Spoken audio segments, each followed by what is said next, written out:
क्या पुराने जमाने के लोग एलियंस से बचने के लिए कुछ खास जगह या चीजें बनाते थे?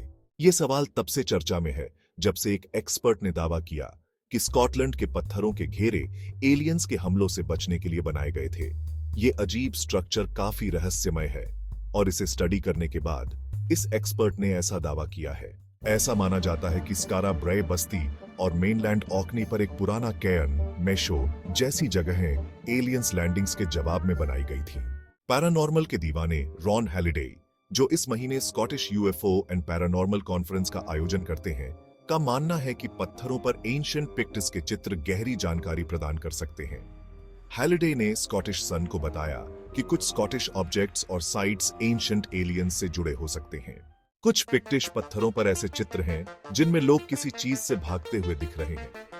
मैंने सोचा कि हो सकता है कि ये पिक्चर्स आसमान से होने वाले किसी अटैक को दर्शाते हों।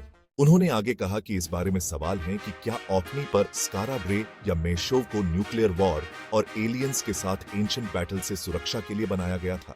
पिछले 3 दशकों से पैरानॉर्मल इन्वेस्टिगेटर रहे हैलिडे का कहना है कि सच्चाई पर पर्दा डाला गया है। उन्होंने कहा, ये स्ट्रक्चर्स कुछ आर्कियोलॉजिस्ट की सोच से बिल्कुल अलग चीज का रिप्रेजेंटेशन कर सकते हैं।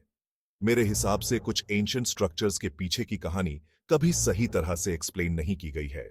वह यह भी अनुमान लगाते हैं कि ब्रॉक्स, स्टोन टावर्स का संबंध एलियन इन्वेडर्स से हो सकता है और सोचते हैं कि उनके ओरिजिन को लेकर जो पजल्स हैं वे पिरामिड्स के निर्माण से मिलते जुलते हैं।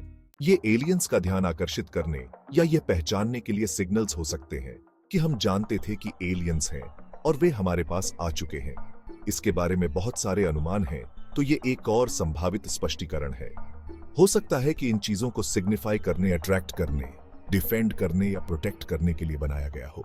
उन्होंने आगे कहा, कॉन्फ्रेंस में हम बहुत सी ऐसी बातों पर चर्चा करेंगे जो चैलेंजिंग होंगी। ये इंटरेस्टिंग होगा और लोगों के लिए स्टिमुलेटिंग होगा।